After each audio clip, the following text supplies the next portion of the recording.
Jason Statham battu par Melania Trump. Non, vous n'avez pas mal lu. Le dernier film d'action du roi des explosions vient de se faire littéralement écraser au box-office américain par un documentaire Amazon sur l'ex-première dame. Et croyez-moi, ce n'est que le début du chaos total qui secoue l'industrie du divertissement en ce moment. Parce qu'aujourd'hui, on va parler de César décalé à cause des enfoirés, de Johnny Depp contre William Dafoe dans un duel de Scrooge absolument dingue, du retour de Denitsa Ikonomova sur le parquet de Dals après 6 ans d'absence, et d'un film français avec Pierre Ninet qui s'est fait massacrer par la critique avec un jeu de mots assassin, ni nez, ni affaire. Installez-vous, ça va secouer. On attaque direct avec le gros morceau de la semaine, les nominations au César 2026.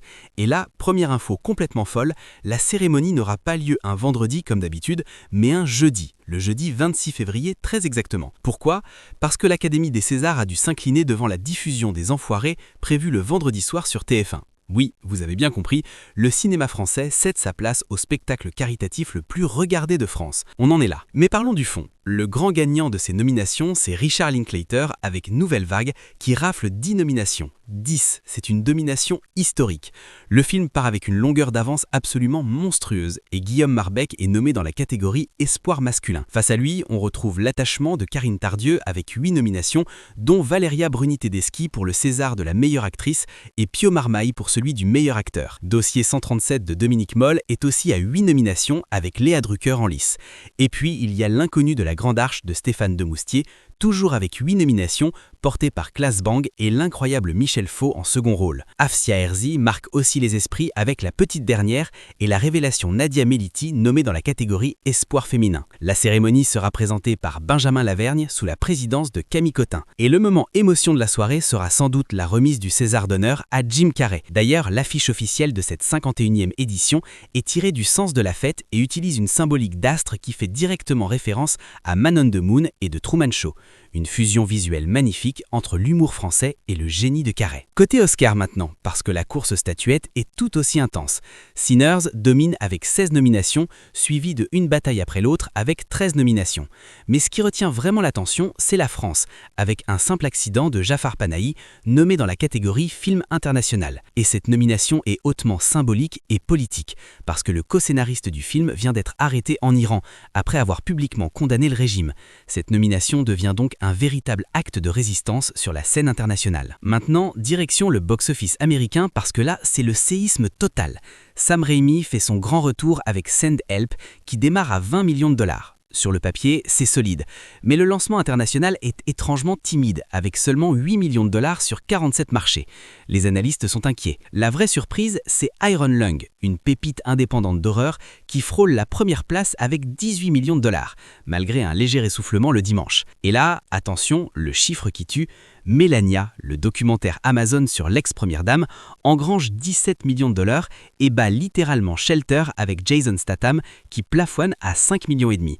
Jason Statham battu par un documentaire.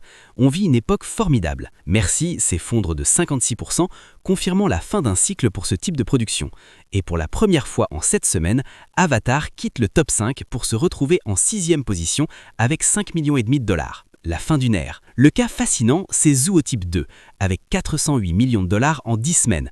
Malgré sa disponibilité en digital, le film continue de performer en salle. La preuve que l'expérience collective reste imbattable pour les familles. Passons aux critiques maintenant, parce qu'il faut qu'on parle de ce qu'il faut voir ou éviter ce mois-ci. Le sommet absolu de la semaine, c'est La Reconquista de Jonas Trubea, avec une note de 7.7 sur Sens Critique. Une merveille de sensibilité et de finesse d'écriture. Juste derrière, Hamnet de Chloé Zhao, avec 7.2, fruit d'une collaboration exceptionnelle au scénario avec l'auteur original Maggie O'Farrell. Et puis La Grazia de Paolo Sorrentino, à 7.1, un portrait baroque touché par la grâce, malgré quelques tics de mise en scène un peu trop présents. À l'opposé du spectre, le remake d'Anaconda s'écrase à 4.3 et se fait décrire comme un naufrage qui mérite d'être sifflé. Et puis, il y a le cas Pierre Ninet dans Gourou de Yann Gosselin.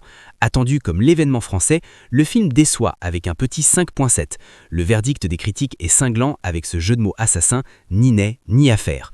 On reproche au film d'être inécisable malgré une campagne de communication acharnée. Évitez-le si vous voulez mon avis. Changement d'ambiance total, avec Danse avec les stars saison 15 lancée le 23 janvier sur TF1. L'événement majeur de cette saison, c'est le retour de Denitsa Ikonomova après 6 ans. 6 ans. Elle forme le binôme événement avec la star internationale Ian Ziering, une alliance pensée pour le spectacle pur. Côté web, TF1 mise sur des synergies massives avec Juju Fitcats en binôme avec Jordan Mouracher et les streamers Magla et Marcus. Et petit détail qui a son importance, ce 2 février, c'est l'anniversaire d'Inoxtag qui fête ses 24 ans. Une véritable fête nationale numérique pour toute une génération que TF1 tente désespérément de capter via Julien Lieb, le binôme d'Elsa Bois. Et maintenant, la cerise sur le gâteau, le duel de l'année qui se prépare en coulisses. Johnny Depp contre Willem Dafoe. Le terrain de bataille, A Christmas Carol de Dickens. Paramount a lancé au Royaume-Uni le tournage de Ebenezer, A Christmas Carol de Dickens, réalisé par T. West avec Johnny Depp en Scrooge, entouré d'Ian McKellen et Daisy Ridley. Mais Warner Bros. Développe son propre projet miroir, dirigé par Robert Eggers, avec Willem Dafoe pressenti pour le rôle principal. Le style viscéral d'Eggers face à l'esthétique de T. West. 2 visions, 2 Scrooge, un seul gagnant. Ce duel de Star Power sera le feuilleton de production de l'année et croyez-moi, on va en reparler. Récapitulons ce qu'il faut retenir. Les Césars auront lieu le jeudi 26 février et pas le vendredi à cause des enfoirés. Linklater est le grand favori avec Nouvelle Vague, mais la nomination de Panahi porte un poids politique énorme. Le public américain rejette les stars d'action comme Statham pour des documentaires comme Melania ou de l'horreur pure. Évitez Gourou malgré Pierre Ninet et privilégiez la poésie de la Reconquista. Le retour de Denitsa avec Ian Ziering est le seul vrai game changer de la saison d'Als. Et le match Johnny Depp contre Robert Eggers sur l'adaptation de Dickens est officiellement lancé. Si cette vidéo vous a plu, lâchez un pouce bleu, abonnez-vous et activez la cloche pour ne rien manquer de l'actualité ciné et pop culture. On se retrouve très vite pour la suite. Ciao!